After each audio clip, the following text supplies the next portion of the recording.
ingororano y'ubwenge bwe, hali yake ya akili. Icya gatatu, Ya tatu, ses aspirations, ibyo anyotewe mu buzima. kile ambacho ni lengo lake ama kiu ya maisha yake. Icya kane, Ya nne, les influences sociales ou familiales qui s'exercent sur lui ou sur elle. Umuryango avukamo, urwego barimo, icyo byamutwaye. Jamaa ambayo anazaliwa ndani, hata maisha ya jamaa yake imekuwa na mvuto gani juu yake. Sizi niba ibyo bintu mubyumva. Kama umesikia sijui. Cyose sifite umwanya wo kubisesera. Yote sitaweza kuyafahamu. Ariko icyo ndavuga kuri icyo cya mbere, Kile ambacho nitasema hapa, nuko ngiye uhagaze imbere yanyu. mimi ambaye nasimama mbele yenu. Kuva 25 Kutoka 12 sura ya 5. barabana gukiranirwa kwa basi. Hazibu watoto kulingana na maovu ya baba zao. Nageza kubuzukuruza n'ubuvivi bw'abanya. Hadi vizazi na vizazi. Birasobanuye ngo Maana yake ingaruka z'imico mibi imiterere y'ababyeyi banjye, matokeo ya tabia mbaya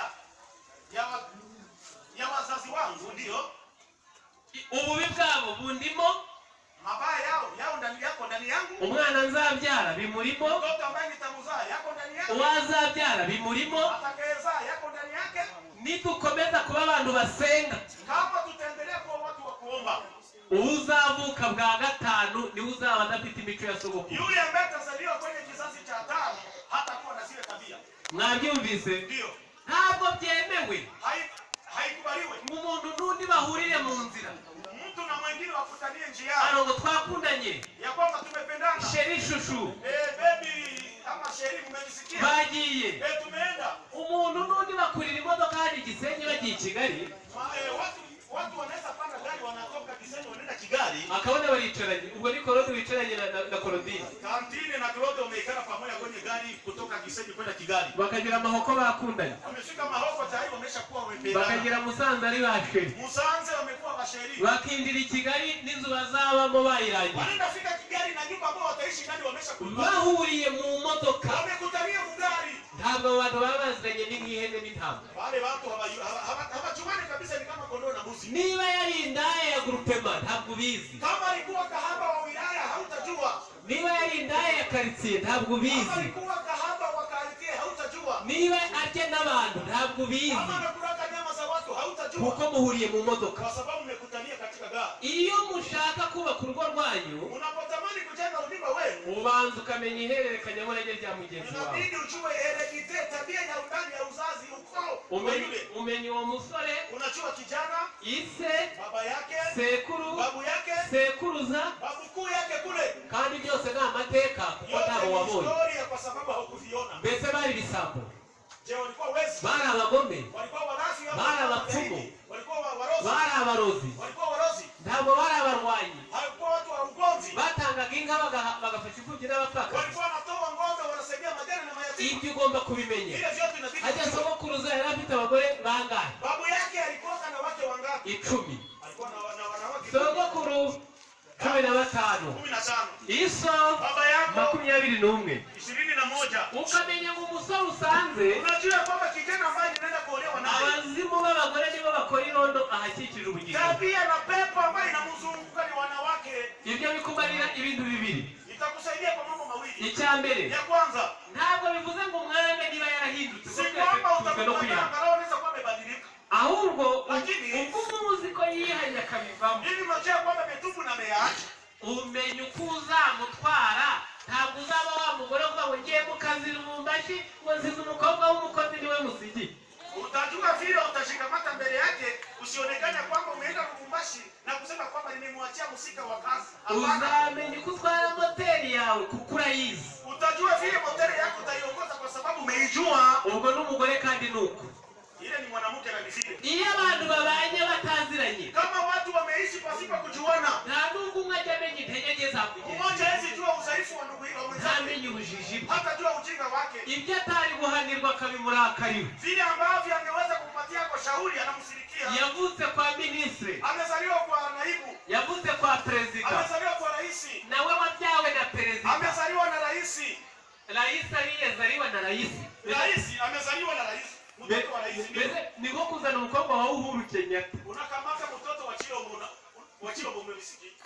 Ise yari perezida, Baba yake ni rais, na wabaye perezida, na yeye ni rais, na uzanye umukobwa wa perezida, na umeleta unamusika wa rais. kandi umujyanye mu rucika guhinga ibigori. Unamweka ngumu kwenda lima birayi. Urumva utayobye. Hata hoja kama umeshidanganya. Nibi munanira umurakane kandi nta cyaha. Kama nimemshinda utamusirikia na hana kosa. Mbere yuko uzana mugenzi wawe. Kama mbele ya kumchagua mwenzio. Ugomba kubanza no kumenya icyo ugiye kumumaza. Inakubidi ujielewe vizuri utaweza kufanyia nini? Kugira ngo umenye niba azanabishobora. Ili ujue ya kwamba ataweza kuyaweza. Urugo rurubakika, jamaa inajengeka iyo abashyingiranywe baziranye. Kama wanamemba wa harusi ama watu wawili wamejuana. Gatatu, ni uguhana agaciro no kurinda urugo. Kupeana usamani na kulinda unyumba. Muri uko guhana agaciro, katika kupeana usamani, ndavuga ibintu bibiri niruka. Nasema mambo mawili kwa haraka. Icya mbere, ya kwanza, ugomba kwiringira mugenzi wawe. Inakubidi uweze tumainia mwenzio ku giciro icyo ari cyo cyose. Katika hali yoyote. Ntabwo umugore uzanye ari umwana. Yule ambaye unamuleta mke si mtoto. Umugabo usanze si umwana. Yule mwanaume si mtoto. Afite ibyo akunda, anakuwa na vile anajipenda, afite ibyo ashaka, anakuwa vile ambavyo anataka, afite ibyo apanga, anakuwa vile ambavyo anataka, afite ibyo yamenyereye, anakuwa vile amemzoea. Ugomba kumuha agaciro. Inabidi umpatie usamani. Mwizere. Muamini. Zaburi ya 33:1. Zaburi sura yake 133. Ni byiza, ni iby'igikundiro, ni vizuri na ni vya kupendeza kwa abavandimwe baturana bahuje. Kama wajirani waishi kwa umoja. Afite ibyo akunda ugomba kumurekera umudendezo. Anakuwa na vile ambavyo anavipenda, inabidi umpatie uhuru wake. Icya kabiri, ya pili, uzarinda ibyo bita personality, utu wake. Utamulinda kwa kile kitu ambacho wanaita utu wake. Muzabisoma mu gitabo cyitwa Intekerezo imico n'umuntu. Katika kitabu ambacho naita tabia hata utu. Icya mbere ni 158. 158. Icya kabiri ni 439. Ya pili ni 439. Haranditse ngo, banaandikwa, ni ubutumwa bubwirwa abashyingiranywe vuba. Ni habari ama ni ujumbe kwa wale ambao wameuona hapa karibuni. Ngo urukundo rw'umwe muri mwe ruzaba umugaragu wa mugenzi we. Upendo wa mmoja uweze kuwa mtumishi wa mwenzake. Cyo Imana ibashakaho. Kile ambacho Mungu anataka. Hepfo barandika ngo, chini wanaandika, nubwo Imana ibasaba kwisanisha kugeza ubwo muhinduka umuntu umwe, angalau Mungu anawaomba kuambatana ili muweze kuwa mtu mmoja, ariko ntabwo Imana ibemerera ko umwe afata personality ye ngo irigitire mu ya mugenzi we. Haibidi ya kwamba mtu akamate utu wake uweze kupotelea katika mwingine. Niba akunda isogo azazirye. Kama amependa mboga chungu inabidi azikule. Niba akunda guhekenya impungure ni uburenganzira bwe. Kama imebidi tabia yake ni kupekenya mahindi, acha azikule. Niba avuga amagambo menshi azayamwe yasosore ayamareyo. Kama anasemaka mingi muache aseme maneno yake ayamalize. Apfa kuba atari ibitutsi. Inaweza yasiwe matusi tu. Yasiwe matusi tu. Yasiwe matusi ndio. Ntabwo byemewe kufata personality ya mugenzi wawe. Haikubaliwi kukamata utu wa mwenzako. Uyifashe mu biganza byawe. Uikamate na kuitia kwenye mikono yako. Ijambo ry'Imana ntabwo ribyemeye. Neno la Mungu halikubali vile. Abashyingiranwa, wale ambao wameoana, mu gitabo cyitwa Message à la Jeunesse, kitabu ambacho ni ujumbe kwa vijana, 449. kitabu ni ukurasa wa 449. Haranditse ngo, wameandika, umuntu wese ugejeje ku myaka 20 yemererwa gushyingirwa. Kila mtu ambaye amefikia miaka 20 anakubaliwa kuolewa. Uwo rero abari mukuru, yule amekomaa, yifatira imyanzuro, anapasha kamata mikataba yake. Ibitari icyaha byose, kile ambacho si dhambi, uzamuha umudendezo akora uko ashaka n'igihe ashakiye. Umpe uhuru wake afanye kile ambacho anakitaka tena kwa wakati wake. Ibyo nibyo byitwa guhana agaciro. Ni kile ambacho anasema kwamba kupeana usamani. Kurinda. Urugo bararurinda. Unyumba wanaulinda. Urugo barurinda ibintu bibiri. Unyumba wanailinda mambo mawili. Icya mbere ni inshuti. Ya kwanza wanailinda kwa marafiki. Icya kabiri ni ababyeyi. Ya pili ni wazazi. Ababyeyi ntibandebe nabi rero byahindutse. Wazazi msiniangalie mambo, msiniangalie vibaya. Yamebadilika kabisa mambo. Imigani 18:24. Kitabu ni cha Mezali 18 mstari wake ni 24. Inshuti nyinshi zisenya urugo. Anasema 18 24. Anasema ajifanyaye rafiki wengi ni kwa uangamivu wake mwenyewe. Basi ndio inshuti nyinshi zisenya urugo. Marafiki wengi wanabomoa unyumba. Aba basore bacu, hawa vijana wetu bari bafite inshuti, wana marafiki zimwe zingira akamaro, ambao ni wa manufaa kabisa makubwa, izindi zimbura mu maso, wengine kabisa hawana maana. hari n'izazishinzwe kureba niba agasatsi kameze neza. Kuna wengine marafiki kuangalia kwamba amenyolewa hata vizuri. hari n'izazishinzwe kureba niba ikanzu yamubereye. Wengine wanaangalia kwamba amevaa kanzu nzuri. abo basa naho ntacyo bamaze. Wale wanaonekana kwamba hawana maana. abo bose uhereye umunsi wa none mwabaye umugabo n'umugore ntibazongere kwinjira mu buzima. Wale kuanzia leo mmekuwa mume na mke, kuanzia leo wasiingie kwenu. icyo nkivuyeho. Wasiingie katika maisha yenu. Ndio mu gitabo cyitwa Nous et nos enfants. kitabu ambacho kinasema sisi na watoto wetu. ni urupapuro rw'191.